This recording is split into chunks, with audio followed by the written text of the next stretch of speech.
வணக்கம் திருவருள் குடும்பம். கந்தர் அலங்காரம் அதை பற்றி தான் இந்த வீடியோவில் பார்க்க போகிறோம்.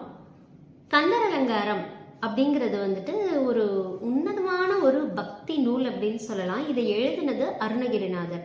அருணகிரிநாதர் யாரு அப்படின்னா முருகனோட அருளை நேரடியாக பெற்ற சித்தர் பெருமக்களில் ஒருத்தர். அதுபோக இவர் பல நூல்களை ஏற்றிருக்காரு. கந்தர் அலங்காரம், கந்தர் அனுபூதி, திருப்புகழ், இப்படி முருகன் சம்பந்தப்பட்ட மிக மிக மிக மிக முக்கியமான நூல்கள் எல்லாத்தையுமே அருணகிரிநாதர் எழுதியிருக்காரு. ஏன் அப்படின்னா அவர் முருகரை அன்றி வேறு யாரையும் தொழாத ஏகபத்தினி விரதன் போல ஒரு பக்தர்னு சொல்லலாம்.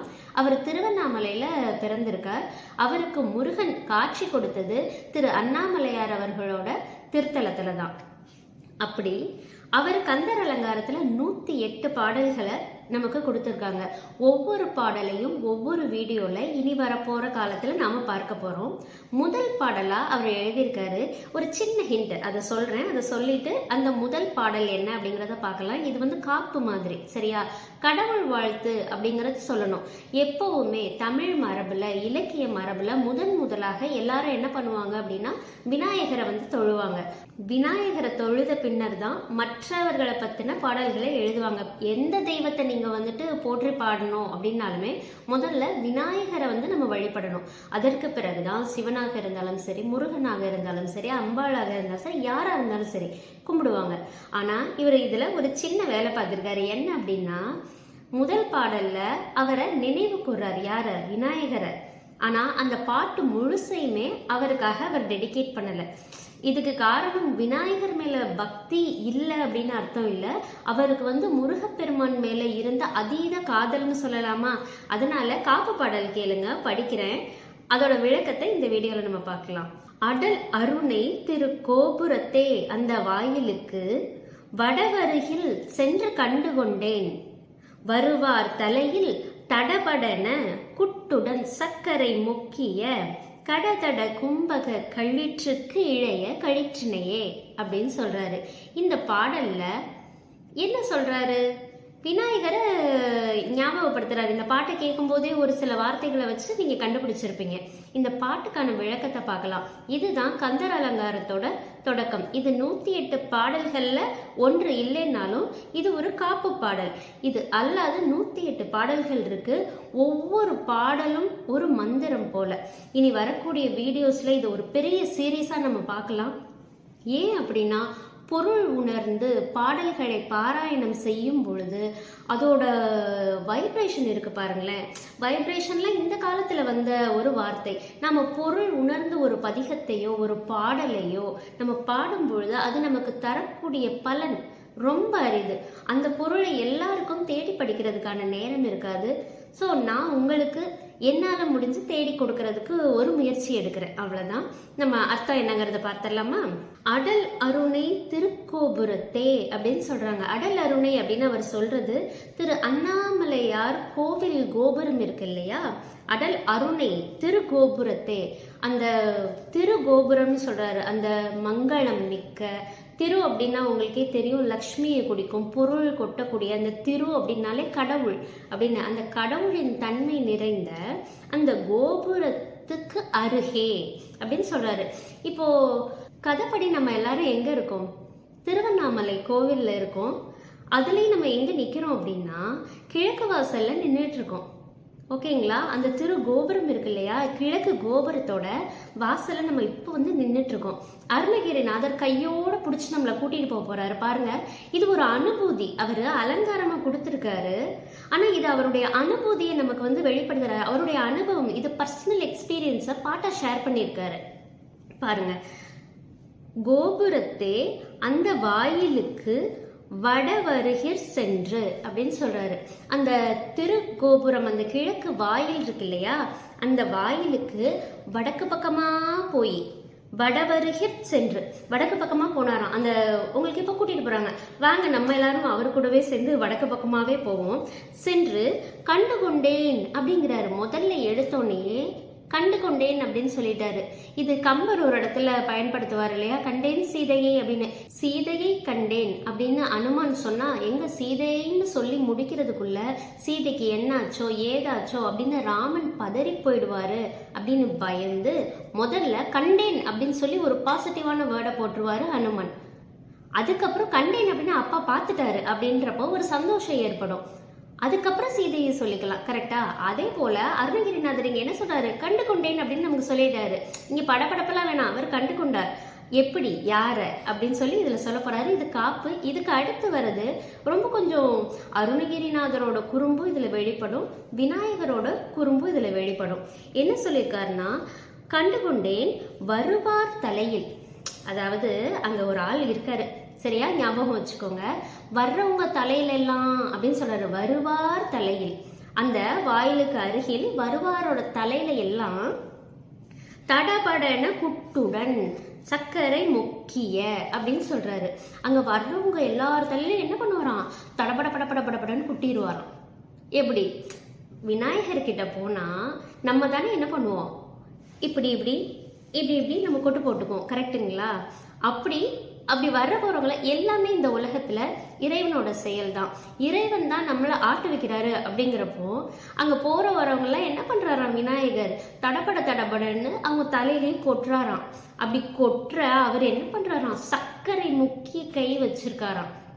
அந்த இனிப்பு பதார்த்தங்களுக்குள்ள கையை விட்டு அதை சாப்பிட்டுட்டு ஒரு ஸ்வீட்டான ஒரு வடிவம் கொடுக்கறாரு அருணகிரிநாதர் விநாயகருக்கு.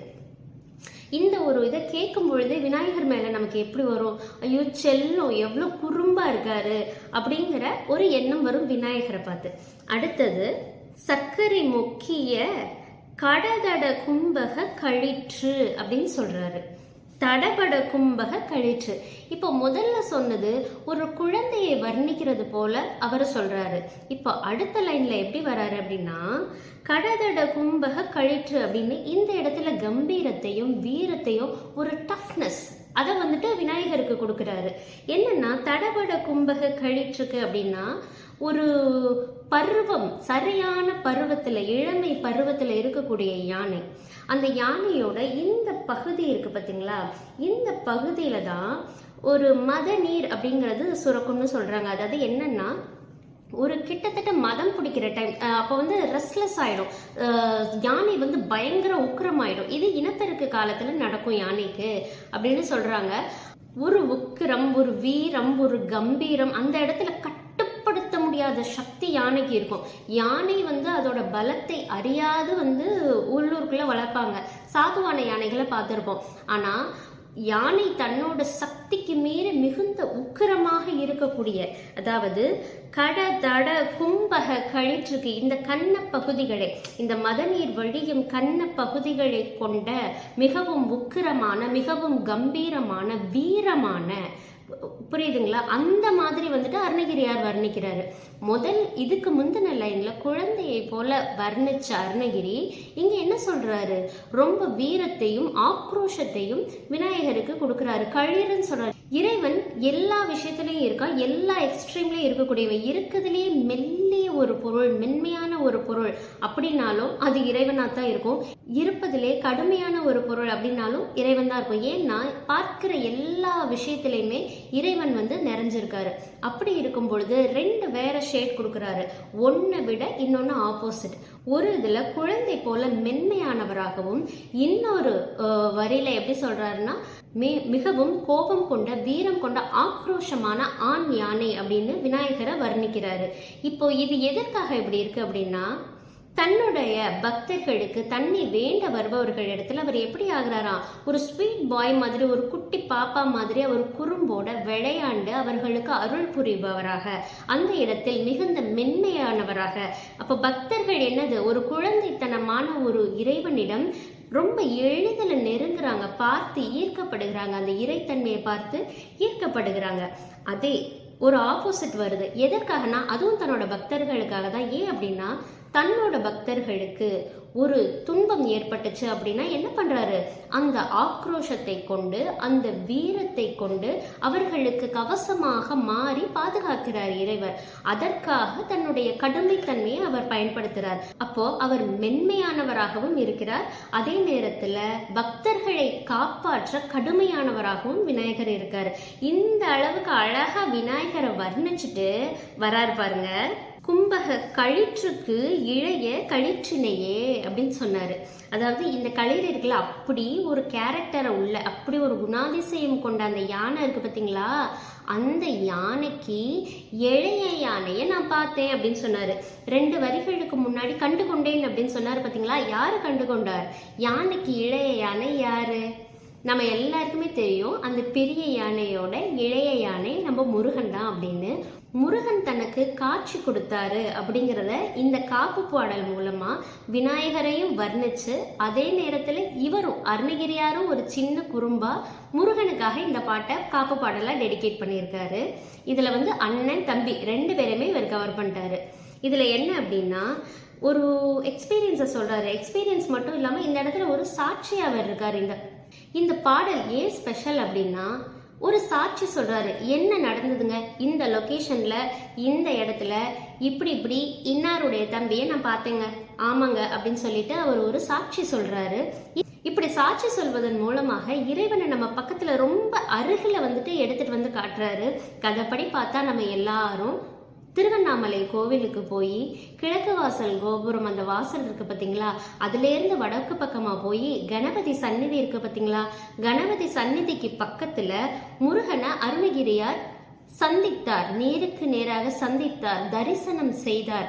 அவருக்கு அந்த அருள் கிட்டியது அப்படிங்கிறத நம்ம ஒரு காட்சி வடிவமாகவே நம்ம கண் முன்னாடி அருணகிரிநாதர் கொண்டு வந்துட்டாரு. இப்படி இறைவனை நம்ம பக்கத்துல சிந்தனைகள் மூலமாகவும் சொற்களின் மூலமாகவும் அருணகிரி கொண்டு வராரு. இதற்கடுத்து 108 பாடல் இருக்கு. ஒன்னொன்னு ரத்தினம்னு சொல்லலாம். ஏன் அப்படின்னா, ஒரு பாட்டும் வெறும் பாட்டு மட்டும் இல்ல, அது வாழ்க்கைக்கான மந்திரம்னு சொல்லணும். மந்திர உச்சாடனங்கள் நமக்கு சக்தியை தரும். இது போன்ற பாடல்களை நாம தொடர்ந்து பாராயணம் செய்வது நமக்கு இறைவனோட அருளை அள்ளி தரும். இதை எல்லாருமே ஒத்துக்குவீங்க. இறைவனை கும்பிடுறதுக்கு எல்லாருக்கும் சரியான வழிகள் கிடைக்கிறது இல்லை. தனக்கு என்ன வேணும் அப்படிங்கிறத இறைவன்கிட்ட வேண்டுறதுக்கு யாருக்குமே தெரியாது. ஏன்னா நாம ஒன்று வேண்டுவோம், அது ஒன்று நடக்கும் இல்லையா. நாம ஒன்று வேண்டுவோம், அதை கடவுள் கொடுப்பாரு. கொடுத்ததுக்கு அப்புறம் ஏண்டா இதை வேண்டணும் அப்படிங்கிற மாதிரி ஆயிடும். ஆனா பாடல்கள் பாராயணம் செய்தல், வாழ்த்து துதிகள் சொல்லுதல், இது எல்லாமே என்ன கொடுக்கும் அப்படின்னா, உங்களுக்கு எது நல்லதோ அது உங்களை சேரும் வண்ணம் செய்யும். அதனாலேயே பாடல் பாராயணங்கள் இருக்கு இல்லையா, இந்த மாதிரி பாடல்களை பாராயணம் செய்யறது, அதுவும் பொருள் உணர்ந்து நீங்கள் பாராயணம் செய்தல் அப்படின்னு இருக்கு பாருங்க, உங்களுக்கு உச்சக்கட்ட பலனை அழிக்கும். அதனாலதான் நான் தேடி தேடி என்னால முடிஞ்சளவு என்னெல்லாம் என்னால பொருள் சொல்ல முடியுமோ, அடுத்த முறை நீங்க இந்த பாடலை பாராயணம் செய்யும் பொழுது, ஒரு வாழ்த்து துதியாக நீங்க பாடும் பொழுது நிச்சயமா அதை பொருள் உணர்ந்து சொல்வீர்கள் என்று நான் நிச்சயமா எதிர்பார்க்கிறேன். நீங்க பொருள் உணர்ந்து இந்த பாடலை பாராயணம் பண்ணணும் அப்படிங்கிறது தான் இந்த வீடியோவோட நோக்கம். நன்றி, வணக்கம்.